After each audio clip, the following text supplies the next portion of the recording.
We just had a total Rube moment with our going live. So thank everyone for their grace. And if you don't have any grace, then bite one. But that's crypto for you.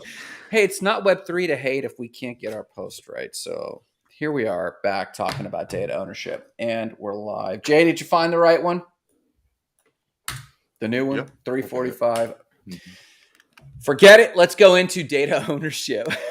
Wait. Before we go into data ownership, I wanna do the little circle that we were doing before. We were talking about kind of like what's been going on recently. Sure, and I think, Grant, you were Hit it. hitting on something that's really key, and that's that people are going to end up engaging with crypto, engaging with blockchain, engaging with Web3, engaging with all these things without even knowing it. Yes. And this will happen. And this is part of the adoption cycle. And we're slowly getting into, I think, that 5-year cycle of where you're going to start being like, oh, wow, I didn't realize that there's blockchain backed essentially, or, that was tokenized. And for me, this was talking to my father earlier, and it was like, this is going to happen first off in membership and rewards programs. So your gym programs or any kind of ticketing, I think that's super low hanging fruit for this stuff. Airlines will eventually do that. And then it's like, oh, last minute, I can't make my flight. I could go sell that online, maybe recoup my money or maybe not. Airlines get to cut down on customer service. United Airlines will have its own little NFT marketplace where you can just sell airline tickets. And that could get out of control, because then all of a sudden the Wednesday before Thanksgiving and the Sunday after Thanksgiving, you could stack up a whole plane and then make money. I mean, it gets Machiavellian quick, but I do think that is where a very first use case is going to happen. Yeah. And then they'll continue to roll out there. But do we want to talk more about the DeFi and TradFi? Because I think you were making really great points about how Ernst & Young has had a blockchain department since 2015, which is 7 years now. And if you had it before that's be before 2 bull runs and 2 crypto winners, essentially, because we're in the midst of that second crypto winter. What other companies do you think, like Ernst & Young, are maybe going to start to sprout and really be ahead of everyone else by almost a decade as we move forward? Well, I would say this. I think my major point with some of the homework I was doing about some of the institutions, and currently the dialogue in crypto is when people talk about institutions, they're talking about institutional investing. What they forget is there's institutions that are just sitting on stacks of cash, not for investing. The venture capital days of crypto are gone because they've realized that there's no CEOs. There's only developers and hype boys. And with developers and hype boys, like, that needs to be noted. Okay, duly noted. So what are they doing with their money? They're just hiring. Mercy Corps is hiring, right? Like, they're just hiring people internally. And I think right now, anyone who's a holdout to the cyberpunk and cyberfunk mentality, who is not, I don't mean this, take this word the right way, who's a maxi on anything. Now, you and I know what you mean when you say Bitcoin maxi. You're just a big proponent that Bitcoin will continue to sustain as like digital gold. And you're just a fan of what that's doing. But that doesn't mean you hate other projects. So I actually think this idea of being, it's like in crypto, I'm only for GameStop. If I'm only for GameStop in stock market trading, at some point, I'm going to get left holding a bag. Even if I make money on the run up, if I am not about principled trading, principled investing, or principled building in terms of entrepreneurship at large, at some point, if I'm a fanboy or a fangirl of one particular thing, I will get burnt. Because the institutions that I'm watching are institutions that are not injecting capital into crypto. They're ones that are building internally what all of the crypto boys and crypto girls saying, hey man, it's a crypto winter. No one's on Twitter. Everyone's quiet. We're building. And it's like, yeah, so's Ernst & Young's, but they're building with $60 million internally and hiring and educating. And they've been low key about it for 7 years, and they're going to come out of stealth. And so I think when these institutions come out of stealth, they're going to have tools. They don't need to use the term NFT. The American Airlines example you gave, they're not going to say, hey, we've got an NFT marketplace for your tickets. They're going to say, sell your tickets last minute. That's it. That's all they're going to say. And it's like, oh shit, that's a feature. So when we see these institutions come in, we're going to see jargon that phase 1 of crypto has stopped using. That jargon's going to go away. And so my point, it's a warning to the people I love. and the people I love are crypto fans in general, my warning is this: take off your crypto boy hat and put on your entrepreneur hat and start getting involved, because you're going to get left holding the bag and you're just going to get blown right by these institutions, if that makes sense. That's kind of where that's my warning. What okay, be an entrepreneur. Okay. Do you think that, because I'm trying to, for anyone listening that is just a retail investor and is just an Sure. average person in the world, Hmm. and is, we're in such a tipped world, unbalanced world, that the elite is like, you need to probably have more than $10 million to be in that category, for me, in Sure. my opinion. And even that Yeah. is like a light bag for many people. So if you don't have that and you work a normal job and you make your money, and you have your 401k and your real estate, what can that person do? Or someone that doesn't have a 401k, doesn't have real estate, who's bankless and who's hearing this and who's like, okay, you're telling me the institutions have way bigger money, way bigger leverage is what you're saying, and they have 7 years on me in a race. Yeah. How do you compete? What's your advice? So that's a great question, and I'm going to answer not from the fact that I love crypto, philosophically, ideologically, but if I were sitting around a bunch of 20 somethings and they're like, should I do drop shipping on Shopify? We're talking about infopreneuring. Should I create a course for my niche? Take off, unless you're a technologist, a developer. If you're a developer, double down, right? But if you are a commentator or whatever, or a business development person, I say, and Austin's probably a great example of this. In entrepreneurship, if you love a topic and you're skilled at a topic, but you're not the actual technician, what you do is build network, what they call community building, but that's even passe now. Quit doing community building, build real relationships, and look for pain. Look for real world pain. So a lot of the projects right now, we're all like, oh, look what blockchain could do. I could put insurance, but on blockchain. I could put the mortgage, but on blockchain. But they're not really answering any real felt pain. So the entrepreneurship hat says, okay, let me stop fangirling about the concept that everything, just put put an egg on it, that'll make it hipster. In this case, put blockchain on it, that'll make it Web3. Instead of that at all, you know what I'm Well, talking about. I know you're talking about putting a fried egg on a burger and then charging $5 more, and then that's cool and everyone's Yeah. excited. But when you originally said it, I just pictured a burger in my mind and then just an egg. So Yeah, anyway. that's out there, man. But in this case, what I'd like for people to do is take that hat off, maybe get Good to Great by Jim Collins and start asking yourself, what people group am I passionate about helping? And what pain are they feeling regularly, day in and day out? And how can I solve it at large?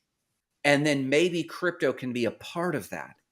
We're talking about podcasters, the three of us, with our side project for W3PN, and that might even evolve. But it's evolving because I like the questions we're asking. What pain are they really feeling?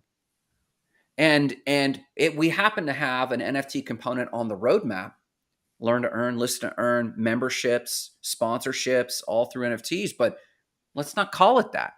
Let's actually just answer the pain. So my recommendation is quit. Oh God, I'm going to say this. Quit talking about blockchain. Start talking about daily pain. Quit Wow. talking about it. Mic drop. Jay, where are you on this? Because what I'm trying to suss out is, like, I think there's two ways, in my opinion, and there's probably more, right? But I think the two most straightforward avenues are: build around the pain as we move into the future, and just use these new technologies to help you do that, right? Or the other one is, and I think you can do both of them actually, but the other one is just invest in the currencies that you think are going to support the platforms that are going to solve the most pain. If you're a Um, you started your, to be fair, you started your question with, if you're a retail trader, what should you do? And yeah, treat it like a stock that you're familiar with, because you know its future, like the ISO 20022 or something like that, not financial advice. But yes, that's a good point. yeah, Jay, where do you land, and how are you doing it? As as the three of us are just retail investors, we're not backed by these investment branches, and OPM, right? The most important thing in investment, other people's money. So Yes. Yeah, I mean, not financial advice, but like I think my stance is still holds water here. Invest in yourself first of all, invest in yourself, and then after that, if you really want to go and invest in something else, like I think you got to stay I'm at, getting you at a the cutting t-shirt. edge. You got to stay at the cutting edge of the whole thing, right? And Yeah. what you see that the bleeding edge of acquiring wealth right now is really in early stage investments. So Yes. whether you're an angel investor or pre-seed or seed round or something like that, you know, before it actually gets to the point where you need to be an accredited investor to get in. Um, Yeah. that I think is where the difference maker is for people who have the privilege to be involved in this type of activity. I love the fact you said stay on the bleeding edge. So I mentioned to my friend who I meet for coffee every Tuesday morning, and he always asks me about crypto. And he asked me about this topic, and I said, retail crypto investors don't give a shit about anonymity or decentralization. They care about their investments. And they're realizing the reason they were fanboying and fangirling about crypto investments and the last bull run. In hindsight, they realized it's because they had insider knowledge of an investment, not insider knowledge of a technology. They actually knew shit about the technology. How do we know? Because in this bear run, they're wringing their hands going, I don't know what to post about. Meaning, well, I was a fanboy or fangirl of GameStop until it tanked and then I went quiet. So what they're realizing is that the bear market susses out who's here just to trade and make money versus who's here because they actually are passionate about the thing. And so what's that one trader who is passionate about GameStop? Kitty, what is that dude? He went in front of Congress and everything. I forget his name, but he stuck with GameStop because he was truly passionate about that particular stock. And so Jay, I was telling this guy this morning about it, and I said no one cares about decentralization. Few. Let me retrace that. Few care about decentralization and anonymity truly, which are the foundations we think of crypto. We're realizing that. And he said, "Oh, Grant, well, what's the key then?" And I said to him what you just said. The key is to always stay on the bleeding edge because there's always a window when that stuff matters. I just think that the window for that stuff mattering for mainstream crypto is closing, especially with ISO 222, the ISO update. When that Mhm. happens, I think that people will realize the benefit of blockchain and yielding anonymity and decentralization to Ripple algorithms that we've talked about. And then they're like, well, yeah, because all that stuff is the reason we have these gangly dexes. All that stuff's the reason we lost money on Wonderland. What's so funny Let me about that, Jared? I just love the word gangly. It's such a good adjective, and it's hardly ever used. And I'm whenever I hear a good adjective, I try to put it into Spanish, and I don't even know how to say that in Spanish. And it would probably have a very offensive way I would say it. So I think it's very interesting what you said about, you were just there. Basically, what you're saying is there were people who were there for the money, and there were people who were there for like the potential, and Yeah. those are two separate things. And Yeah. the thing I saw the other day, Yahoo Finance posted, but it was through Bloomberg. It said that NFTs are down. The trading volume, I think this was looking at OpenSea, is down 97% from a Yeah. record high of $17 billion this past January to only 466 million in September. Now, Yeah. 466 million moved on a platform is a lot of money. Good on Yeah. them. But the fact that it's 97% down, it's only 3% essentially of what it was, is shocking. And it really shows you that the NFTs, PFPs are dead, in my opinion. I Mhm. think that in a broad brushstroke of like every 6 months there'll be some new PFP that figures it out, unlocks the key, gets the right community, has the right branding, does the right marketing, has the right celeb people next to it, whatever, puts itself in a niche, does something right, and it will work. But if you're trying to start an NFT project moving here forward, you can't be thinking about money. You got to be thinking about the potential, what it's going to be doing, because a lot of it now with free mints is the new thing.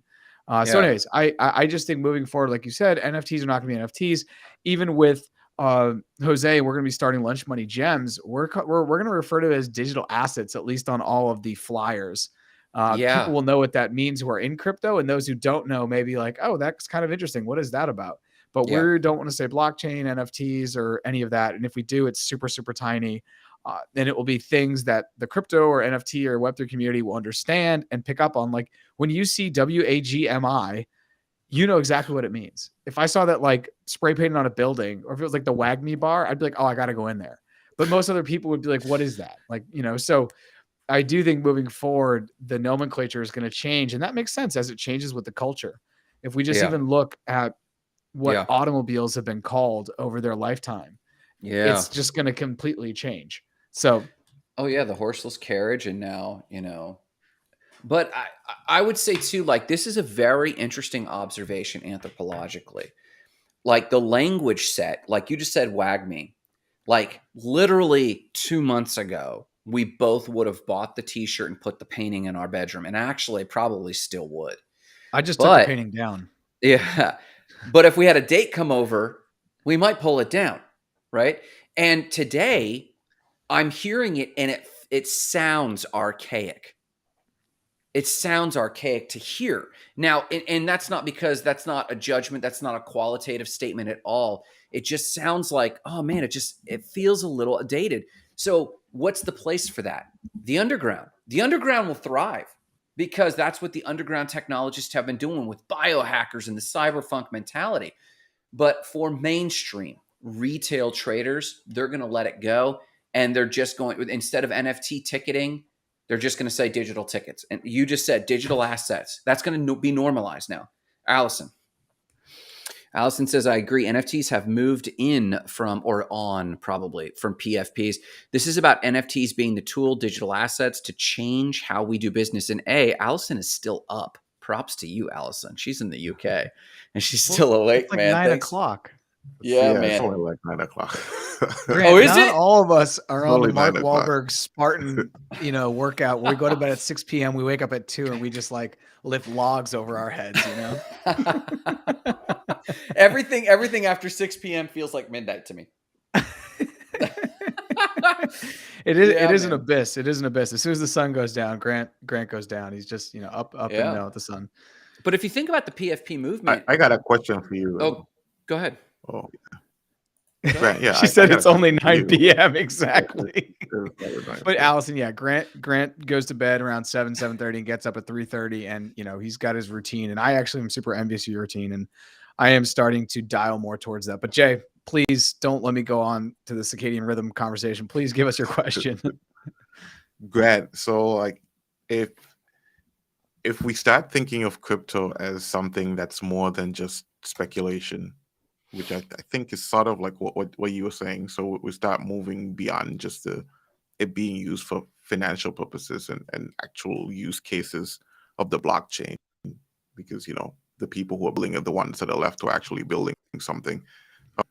What does that say for crypto, or like the facets of crypto that were just entirely about finance, not about any other intrinsic value, like a You mean Bitcoin, like for Shiba, example. Elon, Cat Yeah, Girl coin? or even Bitcoin. Like if it has no other value other than its financial value, what eventually I think happens? that personally, I think that might be too far. That might be taking my abstraction too far by this. But what I mean is this: I don't think the financial function is gone at all. I think this is the moment, and mind you too, like I believe technology happens in predictable historical cycles, but I believe that they're accelerating. And I believe that if the crypto movement happened like the internet took maybe 12 years, where it took crypto about 5. And so all I'm To do saying is what? To do what? to get to this point where institutions now are normalizing the everyday use. And at Gotcha. that Okay, moment, I got you. all the projects begin to develop taxonomies. They begin to segment into their corners. And then they determine within that corner a degree of competition. So in the form of digital assets, Bitcoin will establish itself as a digital asset. Ethereum will quit competing. We won't, and already it's happening. We don't even reference Bitcoin and Ethereum in an apples to apples comparison anymore, because we know now that Ethereum is like apps and software. We know that Bitcoin, though it has software programmable components, its societal function is more of a digital asset. So to your point, Jay, I think like the shit coins are different. They'll end up in the retail throw shit on a wall and see what sticks, GameStop, Wall Street bets world, and that will have a societal function. It'll be the gamification of, can I create something and bet and win? But in terms of, I think like, and Austin has a lot to say about this, like tokenized fundraising, gone. Like in America, I'm sorry, in America, tokenized fundraising will be absolutely gone. The SEC will cut that off at the neck. So I think what we'll see is the nuance will begin to now take hold depending on the sector you're in. And I think crypto projects that come out will have to be very clear in their value proposition of what they do. I want go to push ahead. back on that, and Please. then I'll read what Allison said. Okay. I think that I've never thought about Ethereum and Bitcoin in the same sentence. They've always been two different things. Vitalik said this is going to be the programmable internet you can own from the day one. And Bitcoin was always going to be money or some kind of a financial instrument. One was going to be Microsoft, and then you can say Bitcoin's digital gold, and I still think that that's like not giving it really what it can do. Sure. But I've never thought of them in the same one. And if anything, I think that they're actually closer together than they've ever been, because in 2017 it was Bitcoin and then altcoins. We don't even use that word anymore, really. Bitcoin and altcoins, right? And altcoins, Ethereum was the head, it was the varsity of that captain team, right? The captain of that varsity team. But now Ethereum, as long as I can make Jay laugh, I don't care about anything else. Now Ethereum has moved up, and it's like Bitcoin, Ethereum, and then we just call everything else shit coins. Like honestly, it's Bitcoin, Ethereum, stable coins, and shit coins. That is, to a Bitcoin maxi, how the world is broken up. And even to a Bitcoin maxi, Ethereum is still the captain of the varsity team of shit coins. Once again, I use that word, but we don't even use altcoins anymore. So in 2017, it was Bitcoin and then altcoins. But I think Ethereum has definitely stepped up into an institutional grade level. And I'm not worried about it going away anytime soon. I think it's going to grow. I think Kathy Wood saying it goes to 80,000. I think that's crazy to think about, but I also think when the world kind of ties into it, and if the sharding works and it can grow its scalability while also maintaining its security, which is really tough to do, then anyways, but I don't think it's going to go away. And you jumped contexts. And this is the blessing and curse of crypto, because crypto, any given crypto, Bitcoin, it's digital gold. But it's also programmable, and Lightning Network does a lot. It's actually a computer. And you're like, oh shit, well, that's kind of Ethereum too. But we're jumping contexts. And you also are a mature investor or a mature crypto person. We're talking, the context was retail traders, and retail traders, they sit around at a bar and they are talking about this, and are just now warming up to talking about this to their neighbors, and their neighbors are barbecuing in the back. And for the first time, they're like, yeah, I'm getting a little into crypto. And they're like, yeah, what are you doing? Well, I just got a Coinbase account, and I just bought a little Bitcoin and a little Ethereum. And you're like, I got some Solana. You got some Solana? I wouldn't touch that. And so, like, I got some USDT, and so they're talking about these in that very. And so, if you're thinking like I am when you talk about it as coin market cap, I'd say, yeah, you compare now. Bitcoin and Ethereum are neck and neck. They're very comparable.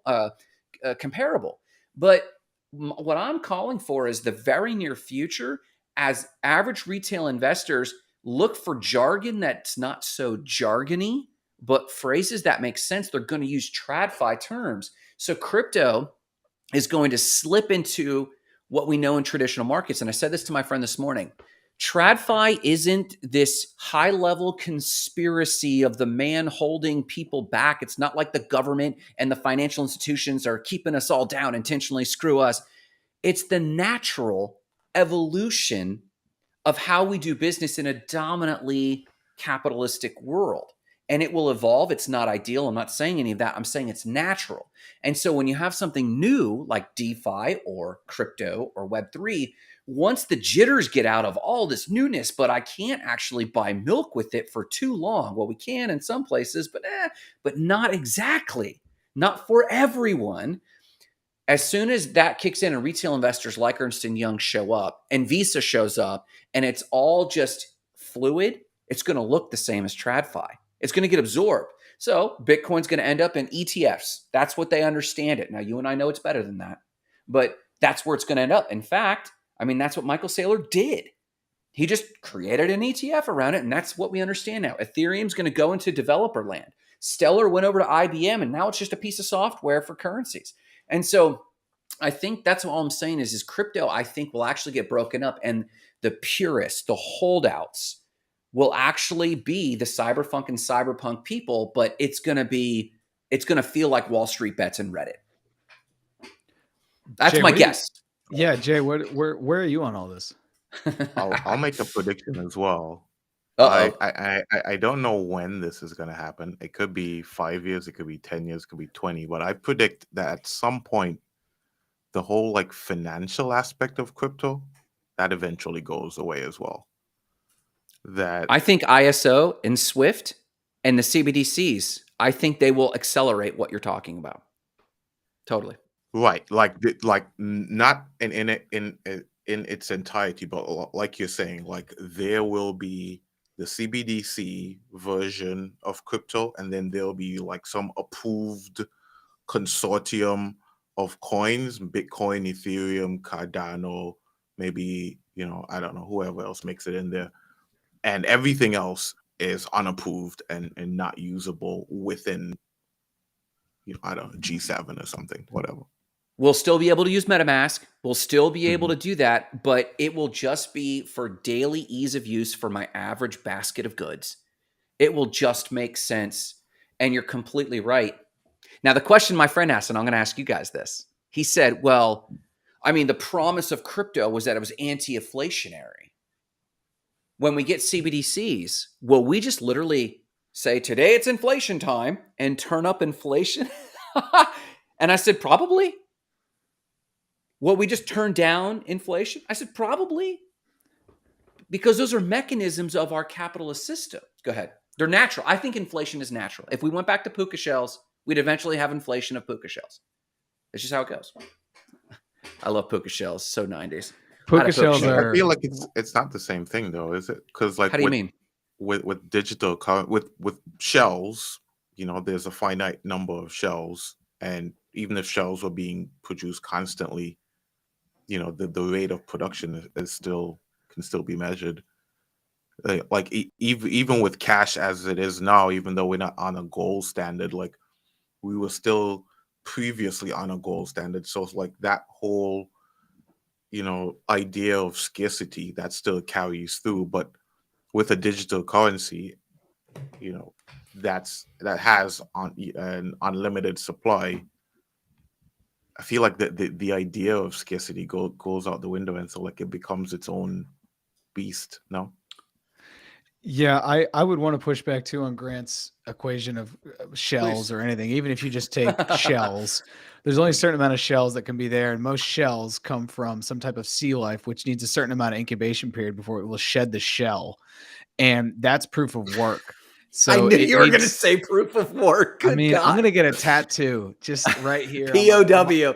Yeah, and people are going to be like, try. you served in Korean War? You're like, no, son, proof of work. Then Nope. someone No, else proof of work. This is a different level of stolen Can't valor, believe- which Can't Grant believe always people- takes it to a different place. There should be like outtakes of Grant sayings, and we'll make that into a podcast, and it will either go to like 1 billion subscribers or no one will listen. But no, I agree with Jay. I think that there's a proof of work component there that is, but to get to your point of the CBDCs, for a long time I was like, oh, that's gonna be super sweet. We have the digital dollar, because then everyone's gonna be introduced to blockchain. But more importantly, everyone will have a digital wallet and probably feel more or less comfortable with how that will work. Many other, like China's already doing it. Other places do this. Other places have things that are set up like this. And I think it will create less friction. I think it will probably cut down, hopefully, on middlemen. I think Visa is really scared of that because like they can't get their 3% or 2.9% processing fee with the extra 30 cents per transaction, whatever it is. But the other side of me is like, okay, now that I've read, the Federal Reserve's document that talks about CBDCs, and you can get that at morethanblockchain.xyz, shameless plug. There are two things that really worry me. One of them is the inflation that you're talking about, because then it's just a keystroke. Because right now, basically what's happening is Jerome Powell is stuck with this he's stuck between a rock and a hard place, which is he's stuck between inflation and recession. If he were to print money to try to like alleviate some of the pain, the inflation's only going to continue. But if he lets the economy basically crash out, he'll kill the inflation, but he's destroying the economy. And that's what he's currently doing. Because between either of these things, he's there to, he's going to have to tamper down inflation, which is what he's doing. And that's why he continues to raise rates. So there's two things. One is the inflation. I think it's really dangerous when all of a sudden he can just push a button and then there's, $1 trillion more of liquidity, basically of dollars out there. Because that means anyone who has dollars or anything in dollar derivative assets, i.e. the home you live in, becomes worth less, or you need more dollars to get that same thing, which is this. I'm saying the same thing. That's number one. The second one for me is privacy. Unless it's done in a way where you can't tell what's going on, the government could figure out that I went to Target last night, spent $12.25 to go get a couple Gatorades and some Dunkaroos and a Hot Pocket. And then the government's going to know I went over to CVS and I got like some aspirin. Then the government's going to know I put $5 into my Skype account so I can talk to somebody on the other side of the world. Then the government's going to know that I bought my newest, SaaS product online that's going to help me produce a podcast. I think that there are serious concerns I have about privacy. And then I think there are serious concerns I have about inflation. And this is where you get into this world where you own nothing and you can access everything because everything's going to be worth so much. And I was recently at a barbecue this past Sunday, and it's funny, Grant, you're like, oh yeah, you're sitting around, I was like, I think I got into some Solana. People, when you're over 30 years old and you're at a barbecue, people talk about a couple things. They talk about their kids, they talk about their marriage, and they talk about their finances. And they do it all in code, and it may not be as direct as that. But a lot of people were just talking about, it was a housewarming party. So, real estate was very front of mind for many people. And there was a couple real estate agents there, and they were like, yeah, the housing is so ridiculous. Like there's not a situation in which in Massachusetts in 10 years, most of the homes, at least in the area where I am up on the North Shore, aren't probably worth, probably the lowest you're going to get is about $800,000 to $900,000. And seeing as how the kids in college who are still going to be bopping out of college in 2028, 2027 are going to be hoping to get a job that pays them $50,000 in mortgages, even if they're at 3%, they're just not going to even have the money to put a down payment and be competitive with the BlackRocks of the world if they're going to continue to pay cash. So it is worrying to me. It's very, very worrying to me. The CBD from the inflationary standpoint, for sure. I also want to say one more thing before I pass the mic to you guys. We only have 10 minutes left. I'm cool with going a little bit longer because we started a little bit later. And I also wonder if we're going to push the data ownership and privacy for creators in Web3 into maybe the next Tuesday conversation, because I think that this is a really important conversation to have around central bank digital currencies because they are coming. They are on the way. Yeah, I mean, I'm willing to go a little bit over as well, but not by too much. I can do a little bit. To your 2 points, I think they're valid concerns, and I think a lot of crypto enthusiasts hold those same opinions. Inflation at the press of a button. We already have that. That's already have that. We do already and have so that. so I'm not worried about it being worse. I'm worried about it, period, but I'm not worried about it being worse. The second point, privacy and data ownership. I think Jay said before, and I do agree with this, or one of you did. I don't like the idea of the government. The government shouldn't be in the financial business, and the government shouldn't be in the data business. It should be in the governance business, and I do agree with that. But this also, with NSA metadata, we already know NSA metadata already has full access to all of our purchases through credit cards. Visa, everything from Visa to phone tapping happens regularly. We know that there are data centers where they're the largest computers in the world, aside from Google's super quantum computer, the quantum computers, aside from those, the largest non-quantum computer systems in the world are actively, even this call is being run and run through an algorithm to see if there's terrorist or Patriot Act or those sorts of triggers in our metadata. They already have access to the largest volume of data. I do not think that them having access to the CBDCs gives them a unique level of access that they don't already have. Again, I'm generally worried about it, but I'm not worried about it more. I'm worried about it in real time. I don't know if they are like tracking me through my Visa credit card right now. I'm not convinced that they are, but I also don't know. So we need to bring our cyber tech people on if they will let us, because I've had these conversations with people in the seat. Because the fact that we haven't been flagged, I really feel offended, and we need to turn it on.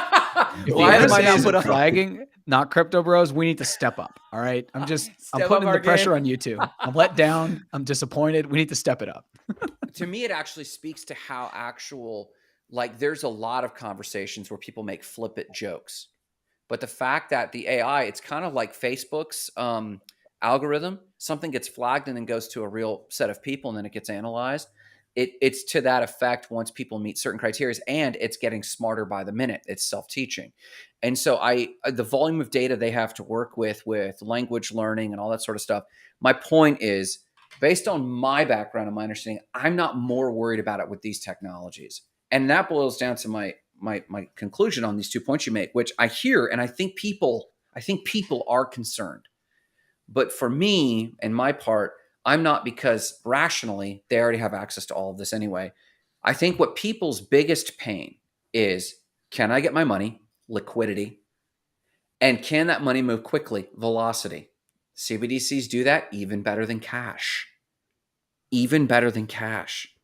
And so when we look at that, and here's the thing, anyone who's been a fan of crypto, they've been wanting more people onboarded for these reasons.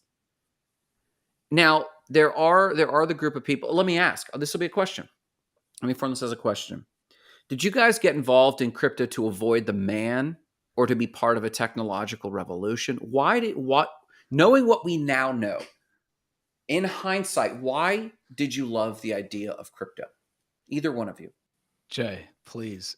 Now, Jay, with your comment, we want the NSA to flag us. So go ahead. What are you talking about? He's like, Silk Road, Silk Road, Silk Road, Silk Road, Silk Road. Nope. Nope. Not at all. I'm just kidding. Yeah. What appealed to you about crypto? I think it was just the innovation side of it. It was new, it was fresh. That's really what drew me into it initially. Yeah. And so it's not necessarily the application of that innovation. It's just, it was something accessible. Let's It's get to Davian. Davian's comment in a minute, but Jay, I want Yeah. you to speak more on that. Can you extrapolate, go further? Like what were the initial sentiments that you had? Like, how did you see that playing out into the future? I think, well, I mean, it seemed clear to me that there needed to be some other kinds of means of financing things, besides just what you had available to you. And I think a lot of that I took from my perspective of being in the Caribbean and working for a securities exchange, you know.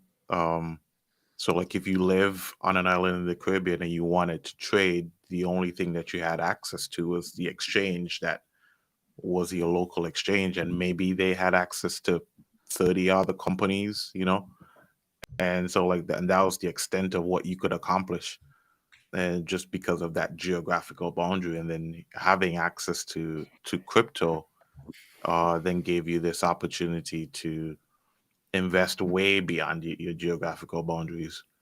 And then on top of that, I there's just agree. like all the other go ahead, go for it. Yeah, like degen finance. It actually really intrigues me. Curve finance, the micro lending, the peer-to-peer, the liquidity pools. It educates people in a lot of ways, but you're right. The bankless have access to resources, possibly. I don't think the CBDCs will kill that. I believe people will just be more careful as they try to access that. But that also intrigued me, Jay. Go ahead, Jared. Jay, I love that because there were two things that really caught my eye when I first learned about Bitcoin. One was the global aspect because I've never really felt inherently tied to one place. Being an adopted kid from South America, raised in North America, I'm kind of like, when I'm there, people are like, "You're gringo." When I'm here, people are like, "Dude, that's like Colombian of you." And I'm like, "Okay, well." So you're kind of caught in between. And anyone who's a first generation or has a last name that doesn't fit their face will know exactly what I'm talking about. So the global aspect for me was it, because I was like, dude, I want the money of I want the money of the world. What is it? Yeah. Whatever that is, I want it. And I'm blessed to be part of both now, Bitcoin and the Yeah. US dollar. The other thing that I really liked, and this is post 2008, graduating college, undergrad in 2009. And after you graduate college, right, the story of my whole life was, well, now you're going to be able to get a great job and everything's going to make sense. We were living through a financial crisis Yeah. where I felt that the government was basically beholden to the banks being greedy. And so the fact that no one owned Bitcoin, even to this day, is still one of its stronger parts. The Yeah. fact that the I founder agree. has never moved any of the million Bitcoins he has, she has, or they have in their wallet, for me, is still so amazing. Because the second there's any kind of pertenencia, like there's like, eso me pertenece a mí, like this is mine or this pertains to me, ownership Mm-hmm. for me really is like where society breaks down. That's where greed Mm. happens. That's where jealousy happens. That's where envy happens. That's the thief of most joy, because people sit on Instagram and they're like, oh, I can't believe so and so has a yacht. I can't even afford a kayak. And then they feel depressed. Right. So I think that, the fact that no one owns it and that it's a global thing, that just is like the most beautiful thing ever. Right. And if you recall, not many people recall, Occupy Wall Street was still fresh in everyone's minds. And it was impactful. We actually thought the revolution was going to happen against the banking cartel. And, and then we found Bitcoin, and to me it wasn't just the promise of being in control of my money, and if I'm delayed, forgive me. It wasn't just the promise of being in control of our money. It was the promise of a greater degree of agency to some degree. And what I have found is the more valuable thing I've gotten from my journey in crypto has not been the digital assets I've acquired from NFTs to cryptocurrencies and tokens, though there is that, and I still have a bag. It's in fact all of my investments, 40% of my investments go into crypto, and 60% roughly go into real estate. So I still believe in it, but the biggest thing has been the education, that taking responsibility. Like, for example, the degen sort of, I call it degen. It's not really degenerate finance, but having to lend my money on an exchange like KuCoin and then watch for those returns and then manage that responsibility placed on me to manage some DeFi finance for myself has educated me in a big way on, wow, there's two parts to every loan and what happens with collectability. And so the education has given me far more agency than the promise of an anonymous decentralized token. Though I still love that story, to Mm. me it's not the center part of what I'm getting out of it, if that makes sense. Yeah, that makes Yeah. sense. Can Let's we talk. just shift here super quickly and Okay. let's look at Davian's comment, because I think that it's an interesting one. He says, as far as tax, perhaps secondary cells on the blockchain will be a nightmare via the US government watching over each digital transaction via the blockchain. I've thought about tax for a long time on blockchain and how interesting it could be. Because one of the things I think we most like is when we get our taxes back quickly. If the government owes you money, you want to get those back quickly. Now, if you owe the government money, you're going to put that off as long as you can to pay them. And if everything were just on blockchain, that could be super interesting, where then you click a button and then it either takes from your wallet or it gives to your wallet instantaneously, because the government will know that this LLC has done all of this stuff. It can write off some of it and it's going to get some of it back, or it owes some. So that would be a very interesting thing. And I'm not really sure where he's going, but the secondary cells on blockchain could be a nightmare where it's tough to track. And I know that even now people do, and I'm blanking on the exact word. It's like tax washing or tax, whatever it is, where you buy an NFT and then you sell it. and when it goes down a little bit, and then you rebuy it. So it looks like you have a loss in the books, even though you still own the same asset. And the government still hasn't Yeah. corrected for that. So many people do it. I don't do it just I just don't do that. But I know people that do. But have you guys thought about the tax implications for blockchain, crypto, CBDCs, all of that? Well, Right. and I don't Yeah. know where Jay. Oh, go ahead, Jay. Yeah. I was just gonna say like that is a lot of the driving force behind central bank digital currencies, right? It's that but like and to your point too, Jack, like I don't know how much CBDCs allow you to see like the individual transaction. Like if I go to Walmart, I don't know if they can actually tell that I bought like a bar of soap. You know what I'm saying? Versus something else that they can see like the transaction amount and the person that I'm making the transaction to, but what the individual purchases are. But like even if they did just have the transaction amount and who the transaction to, now they have access to this information at the cash level, and they don't have to go through like a Visa or whoever. They can essentially charge you taxes in real time. My concern. So to Davian's point, I do agree, but I would nuance this sentence if I were to say this to somebody. Perhaps secondary sales on which blockchain? Which one? Are they tracking every single blockchain? Shiba, Elon, Catgirl token? They're tracking every transaction there. Well, in essence, I do believe that the NSA has access to its crawlers on a lot of blockchains.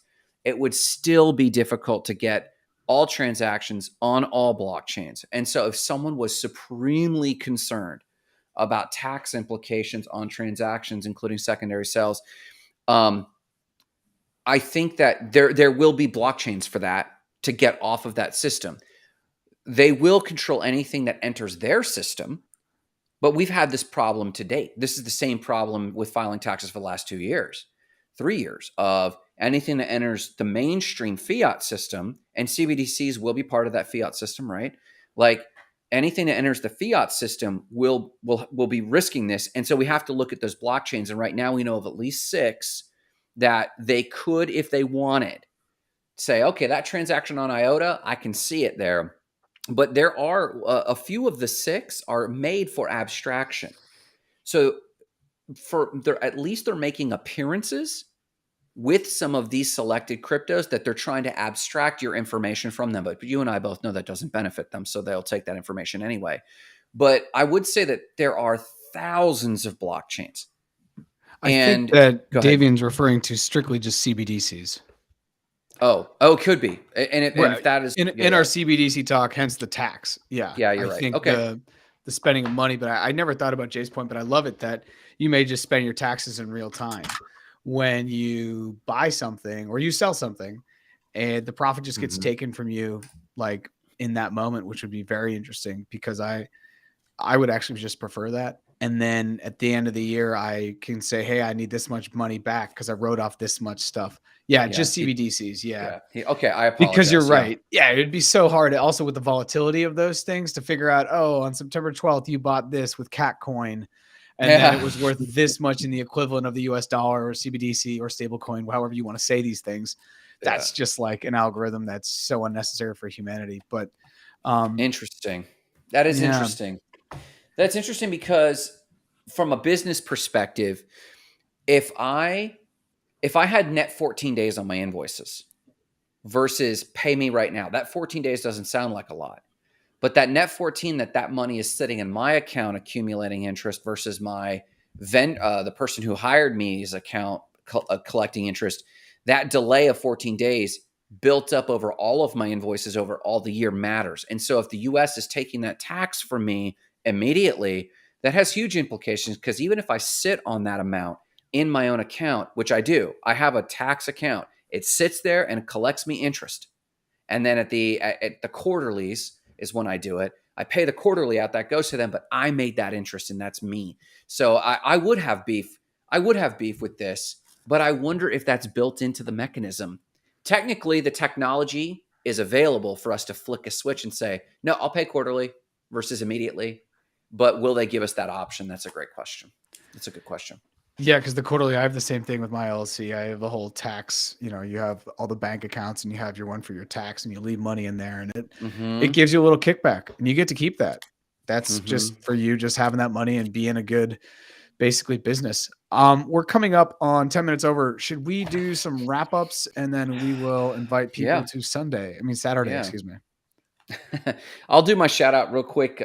Shout out to the shit show of of us trying to get the event live. I swear to all that is holy, on our 20th episode, our next episode, we'll get the stream right. So thank you all for those who still jumped in. Allison is a trooper. She has not written us off and given us a 1-star review yet. So thank you, Allison. And thanks for everyone who put up with the shit show. Jay, you want to give your shout outs? Shout out to y'all boys. We've been doing this 4 weeks in a row, 5 weeks in a row. Coming up on episode 20 this weekend. So shout out to us, man. Nice. Yeah, I think, God, time is really flying. This weekend will be episode 20, and that's absolutely insane. I think going twice a week, we're just actually literally starting to double the amount of content we're getting out. Allison, Davian, you guys were the only ones in the chat today, and I think that is due to Grant's shout out that we just had a snafu. Apparently, it's our first time ever going live or doing a podcast. We'll get better with that. Go ahead and follow us, though, on LinkedIn, Twitter, and YouTube at Not Crypto Bros, and we'll see everyone Saturday at 6:30 a.m. Allison, it will be your mid-morning. We will see you then. Thanks, guys.